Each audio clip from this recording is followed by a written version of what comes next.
even feels one with the child, one with the lowest man working on the road. Asama Samadarshana. Such a giant he is, he feels one with all. That is true greatness. There are two types of greatness in this world. One is called worldly greatness. Its quality is, when you go near it, you become small. Worldly greatness makes other people small. The other is spiritual greatness.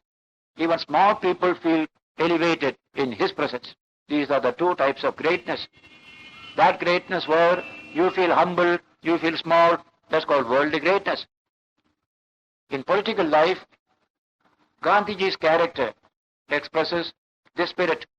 Just imagine one single man fighting against the British Empire.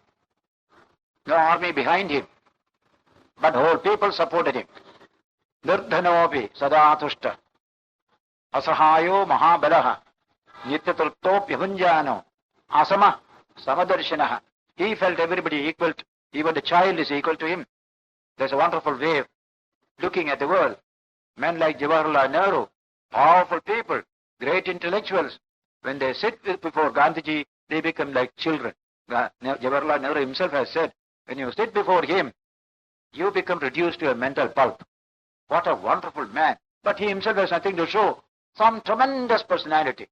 That is real greatness, intrinsic greatness, nothing external. Everything is intrinsic greatness. If you sit on a chair of authority, naturally everybody will fear you. Here no chair of authority, absolutely no authority, and yet everybody stands loving, respecting, etc.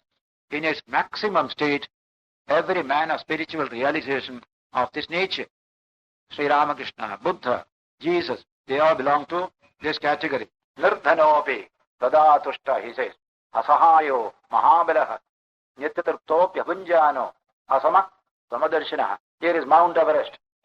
Asama, none equal to Mount Everest, isn't it? But if that Mount Everest can feel one with our little Pahad here, Birla Temple Pahad, that is the nature of this attitude. I am one with you. I don't stand in this height here. Asama samadarshinaha. So this tremendous greatness, feeling one with all, that is natural humility. No pretension there. This is described in the Mandukya Karika towards the end of the book, when tremendous statements are made by Gaudapada, where he describes here, this is the humility of the wise man. He says, this wonderful realization of Brahman, he doesn't feel superiority. Why? The same Atman in every being. How can he be proud before anybody? So, asama samadarshinaha. He has realized this profound truth. He's like a giant. He's like Mount Everest.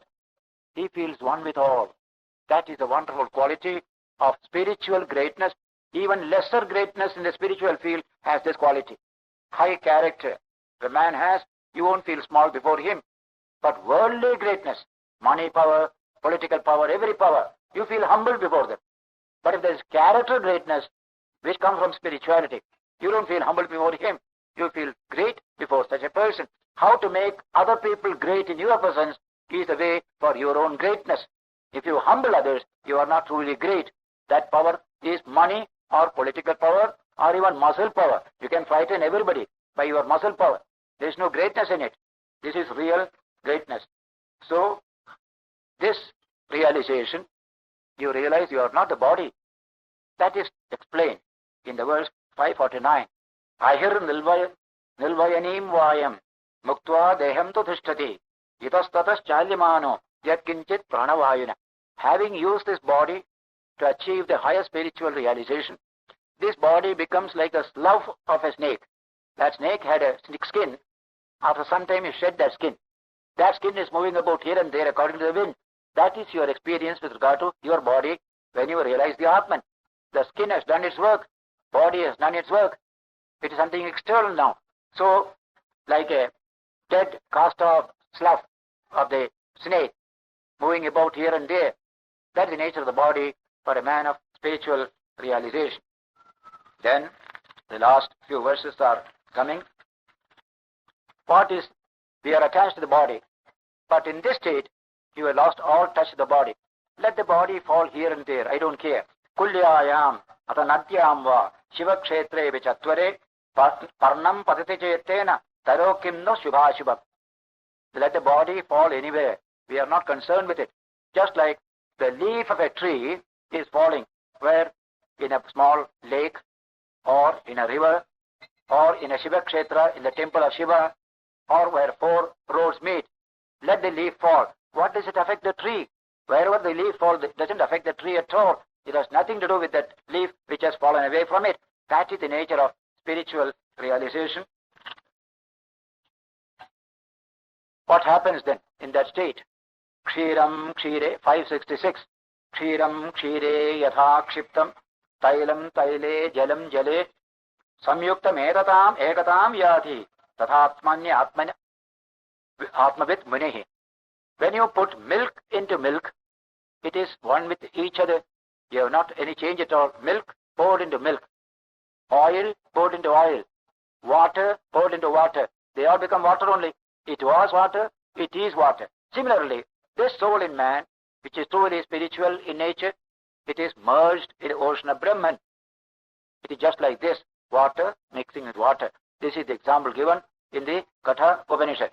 So, this is the realization that comes to a person. Then this kind of distinctions in the mind of is God existing or does he not exist, these things do not trouble you. That is a wonderful statement of Shankara. Suppose a man says, I don't believe in God. Another says, I believe in God. God is not affected by the affirmation or the negation of either of them. Our concept of God is something lofty. That's why atheism, agnosticism could coexist in India. We are not intolerant of all this because of our understanding of the true nature of God, which is the self of the denier as well as the negator, as well as the affirmer. That is told in 572. Astiti pratyayo yascha nastiti vastuni buddhereva vikareto natu nityasya vastunah. A profound observation. The affirmation of the theist that God is, the negation of the atheist that God is not. Neither of them affect God himself. Why? He is the self of the affirmer and the denier. Astiti pratyayo yascha. There is this pratyaya, affirmation. God is. Yascha nastiti vastuni. There is no God. Somebody says. The vastu, the reality, says there is no God. What are all these? They are merely mental modifications of affirmation and negation. They do not touch the Atman behind all these modifications, who is eternal witness of both yes and no. When you say yes, he is the witness. When you say no, he is the witness. None of this will touch him. He is the eternal witness. Natu nityasya vastuna. When this knowledge came to India, intense tolerance came. Atheist, agnostic, yes, everybody has a place. Because nobody can really deny God. Because he is your own self. Ya eva niragarta tasyeva atmatvat. Shankara said in the Brahma Sutra Bhashya. He who is the negator, his very self is the Atman. Ya eva niragarta tasyeva atmatvat. How can you negate the Atman? It is like Kalidasa's story. Sitting on a branch of a tree and cutting that very tree. Nobody will do that. Here, the Atman is the eternal self. It is not an object. It's not a modification of the mind. It's not a concept. These are concepts. Affirmation, negation, these are concepts. This is beyond affirmation, beyond negation. Your very self. This is the knowledge that made India the home of toleration, the home of such inter-religious or sectarian harmony. And whenever we forgot this teaching, we became sectarian. We did have some troubles in our religious life, some centuries, for about 1,000 years. Then, this is the final conclusion he is saying, 575. Sakala nigamachuda swanta siddhanta rupam paramidam atiguhyam darsyatam te mayadya apagata kalidosham kama dharmukta buddhim swasutavat asakritvam bhavayatva mumukshum. The Guru is telling the disciple, I treated you as my own child. Infinite love I had. You had the capacity to understand this profound truth. And so, I imparted this knowledge to you. Sakala nigama chuda swanta siddhanta rupam. It is the crest jewel of all the truths of Vedanta, of all the truths of the Upanishad. The very crest of it is what I have communicated to you. Paramidam atiguhyam the profoundest truth. You can't proclaim it in the marketplace. Nobody will understand it. Calm and quiet mind can understand it. Adiguhyam darshitam te mayadya. I have shown it to you today. Apagata kalidosham. It destroys all these evils of Kali, evil age, of wickedness and violence. When this knowledge comes, these things cannot be there. Kama nurmukta buddhim. Your buddhi was free from all kama, all outgoing tendencies, cravings, etc. Swasutavat. Just as if you are my own son, my own child, I have communicated this teaching to you. Asakrit, again and again. Thus, the Guru, 576 says, Iti shrutva gurorvakyam prashrayena kritanatihi tatena samanujñatho yayau nirmukta bandhanaha. The disciple, hearing these great words of his Guru, prashrayena kritanatihi, he saluted him, saluting with the palm closed in namaskaram. Prashrayena kritanatihi satena samanujñatho, getting the blessing of the Guru. The disciple went here and there without any aim, just like a walking temple, bringing blessing to all people, because he has become a center of positive, creative energy of God himself. The disciple wandered away. What did the Guru do?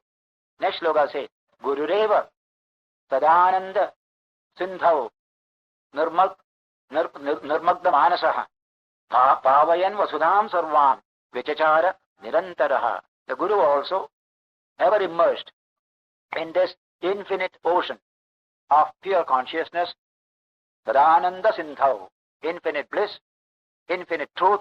In that ocean, he is immersed his mind. Nirmagda manasaha pavayan vasudham sarvam vichachara nirantaraha. Purifying the whole world. He also wandered from place to place. Moving temples, we call them. Just to purify the world, they go about. They have no other intention. They have no purpose in life. God has a purpose. God uses them for such a thing. Vichachara nirantaraha. Then concluding in 3 verses, Shankara says, 78, 79 and 80. 578, 79 and 80. Ityacharyasya shishyasya samvadena atmalakshanam nirupitam mumukshunam sugabodhopapattaye. The author Shankaracharya says, thus, for the easy comprehension of spiritual seekers, this profound truth of spirituality has been communicated in the form of a dialogue between a guru and a disciple. Acharyasya shishyasya samvadena atmalakshanam. The truth of the Atman, nirupitam, has been demonstrated here. Mumukshunam sugabodhopapattaye. In order to help mumukshus, seekers of liberation, to understand this subject easily, I have undertaken this great task.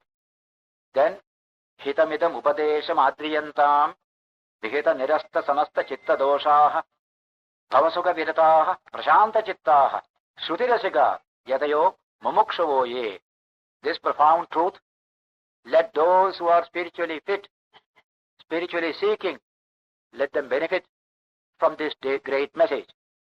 Hitamidam, this is to the welfare of all. It is hitam. Upadesham, this teaching. Those who take it, adriyantam, those who honor it and accept it and try to live it. Vihita nirasta samasta chitta doshaha. When all their evils of the mind and heart will go, this truth will shine in them. Avasuga virataha, when they have no more interest in running after the pleasures and joys of the world, competing with others for this and that. No, they are finished with it. Shrutirasika, they take delight in the Shruti, the experiences of profound spiritual teachers and spiritual seekers. Yatayo mumukshavoye, those who are the mumukshus, who desire for liberation. This is the great blessing which I place before all such people. And now he concludes the last verse, 580, again in that majestic Shartula Vikridam meter. Samsarat dhanitapabhanukirana prodbhasi dehavyatha khinnanam jalakamshaya madhubhibrantya paribhramyatam atyasanna sudhambuthim sukhakaram brahmadvayam darshayati Esha Shankara Bharati Vijayate Nirvana Sandahini. Here is the wisdom given by Shankara. Shankara Bharati. Bharati means wisdom. Here is the wisdom offered by Shankara. Shankara Bharati. Vijayate. Let it spread. Let it get victory in the world. Jai, Jai, as we say. Bharat Mata ki Jai. Say, this Brahma Jnan ki Jai. Esha Shankara Bharati Vijayate. What is that? Nirvana Sandayini. This is what brings to your doorstep this message of Nirvana. Perfect freedom. Perfect fulfillment. Kritakrutyata. For whom is it? Samsara Dvanitapabhanu Kirana Probhasi Dahavyatha Kinnanam. Those who are suffering from tension, unfulfillment in this terrible worldly life. Samsara Dvani Tapabhanu Kirana. The hot sun is burning them. That's called worldly life. Burning through the heat of the sun. They are wandering. What do they want at that time? A glass of water if I can get, I shall be happy. Like our Rajasthan desert, you wander in the summer, go from place to place, terrible sun is there, you are in tremendous distress. That is the quality of tension of life. In modern life there is this tension, constantly. Some more, some less. In America, competition. How to catch up. Tremendous tension. All this is going on all over the world, our own country also. So in that comparison, man walking in the desert, hot sun is burning all the time, he doesn't know the way, he loses the way here and there, because in a desert you cannot find your way. So what do you want? At least a glass of water. He says, Jalakamshaya. Give me, can I get a glass of water? Jalakamshaya. Madhubhavi Bhramtya. Paribhramyatam. Completely dazzled, amazed. What is the way out? In that condition, seeking for a glass of water. Atyasanna Sudhambhutim.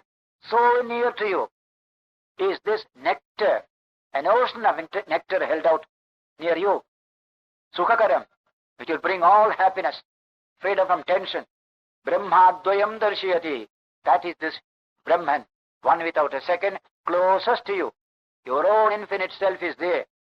This Shankara wisdom brings to you this wonderful blessing to remove from you that tension, that sorrow, that unfulfillment. That is the total verse. Samsara dvanitapabhanu kirana prodbhasi dehavyatha kinnanam jalakamshaya madhubhavi bhrantya paribhramyatam atyasanna sudhambhutim. So near to you, sudhambhutim, the ocean of nectar. Sukhakaram. What is that? Brahmadvayam darshayati. Here is Brahman, one without a second. Infinite bliss is Brahman. Esha Shankara Bharati Vijayate. Nirvana Sandayini. It brings to you Nirvana, close to you, as your own infinite self. This is the blessing that Shankara gives through this great book, VIVEKACHUDAMANI, Crest jewel of discrimination. This wonderful philosophy is not a philosophy. It is a lived experience from the time of the Upanishads, through Buddha, Shankaracharya, earlier Gaudapada, Shankara's Guru Govindapada, and in this age, Ramakrishna, Vivekananda. The continuous tradition, later on you find it in our Ramana Maharshi, same jnana, infinite jnana has come. It is a tradition, alive, vital. As I often tell you, Indian history has two dimensions. One is political, the other is spiritual or cultural. Political history has been broken many times, sundered. We have lost our freedom. But spiritual history is a continuous tradition, unbroken. Even in the worst days, we produced gigantic people. A Guru Nanak, a Kabir, a Mirabai, a Surdas, Ramananda, Chaitanya. During the unpropitious political times, we have produced such giants. So, Rajavamsha, Rishivamsha. Rajavamsha has been broken several times. Rishivamsha has never been broken. And the greatest of them came in our time, Sri Ramakrishna. Today's, our effort is, after attaining freedom, there should be no more break, even in the Rajavamsha, in the political history of India. Continuous freedom, steady democratic freedom. We have to maintain. You need high character to do it. No democracy can survive without high character. And so the Rishivamsha, That tradition comes to you to give you that great blessing. Along with economic development, social development, we need high character and spiritual awareness. Then only we shall have complete success as a nation with 5,000 years of history behind, with infinite time in front of us. With this strength we can render our service to the rest of the world. In order to make real this tradition, re-authenticated, Sri Ramakrishna appeared in the modern period. He did many sadhanas, Vaishnava sadhanas, Bhakti sadhanas, Shakta sadhana, etc. He did also Muslim, Christian sadhanas. And one sadhana he did, which is described in this book, the Jnana Marga, that is beautifully portrayed in the life of Ramakrishna. That book, published by Advaita Ashram, with a foreword by Mahatma Gandhi, Nirvikalpa Samadhi, the chapter. There, Ramakrishna has finished his Bhakti sadhanas based upon devotion to a personal God. Shaiva, Shakta, Vaishnava, these are all Bhakti sadhanas. He had finished all this. He had realized God in all this form. He was sitting on the banks of the Ganges in front of the temple. A monk walked in from the boat, gigantic, Punjabi, strong, built, Totapuri by name. He looked at this young man. He was deeply attracted. He went up to him. Young man, you seem to be very advanced in spiritual life. Do you want to learn this Advaita sadhana, Jnana sadhana? I am here to help you. Sri Ramakrishna said, if it is the mother's will, I shall do it. Go and ask your mother. He went to the temple and returned. Yes, mother has given me permission. Totabari didn't understand that it is not his physical mother, but a spiritual mother, that Adya Shakti, Parashakti, worshipped in the temple. Totabari was very happy. They both prepared to that Panchavati in Dakshineshwar. You have got a painting of the Dakshineshwar now in the entrance to the Institute of Culture. There, in a small room, they sat. Ramakrishna had to perform sannyas, renunciation, formal renunciation. He did it. Then both sat. And all that you heard here, Totabari instructed him, this world of name and form, they are like waves on the ocean. You are that infinite Atman. That is your true nature. Take the mind beyond this Maya. Realize that absolute, infinite. This body is meant for that. You have got all the capacity for it. Thus he went on instructing him. Guru and Shishya sitting side by side, and all that what you heard, Jati Niti Kula Gotra Duragam, Nama Rupa Gunadosha Varchitam, Desha Kala Vishayati Vartiyat, Brahma Tattvamasi, Bhavayatmane. You are that Brahman. Realize it for yourself. All this teaching went on. And then Totabari said, now lift your mind beyond the world of relativity, of name and form, into that infinite, transcendental state of Nirvikalpa. Sri Ramakrishna closed his eyes, sat in meditation. After some time he opened the eyes. No, I cannot. I cannot, Sri Ramakrishna said. Totabari is not a man to take a no. You must. You must. He took a small piece of glass lying on the floor, pushed it, pressed it against the forehead between the eyebrows, just there. Meditate here, concentrate here. You must realize this truth. Ramakrishna said, okay. Again he sat in meditation, and in a few minutes his mind was immersed. All that description which you find here, literally, completely transcending name and form, he sat. What was the difficulty before? He was asked later on. There was no difficulty. Mind was fully concentrated. But the Divine Mother stood all the time in front of me. The Divine Person, personality of God, Saguna aspect of the Divine. Totabari said, go beyond it.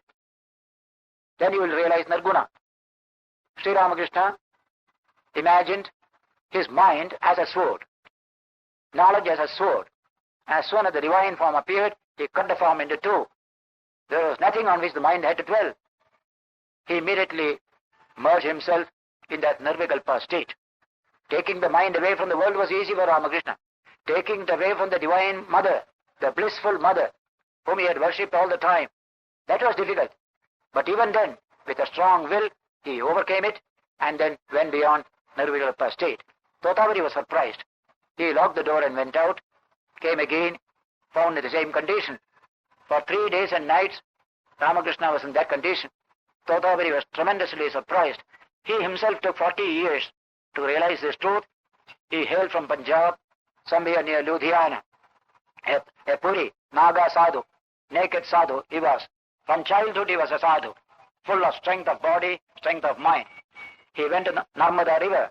For 40 years on its banks he made tapas, meditation, and had this Nirvikalpa experience. Then some divine impulse took him towards Puri, then to Ganga Sagar Mela. On the way, just a chance took him. We say it is a divine grace, took him towards Dakshineshwar. There is our Ramakrishna. There this wonderful Leela took place. Then he found Ramakrishna in that condition. He was simply surprised. What took 40 years for me? This young man has taken only 1 day. 3 days he has been immersed in it. He was surprised.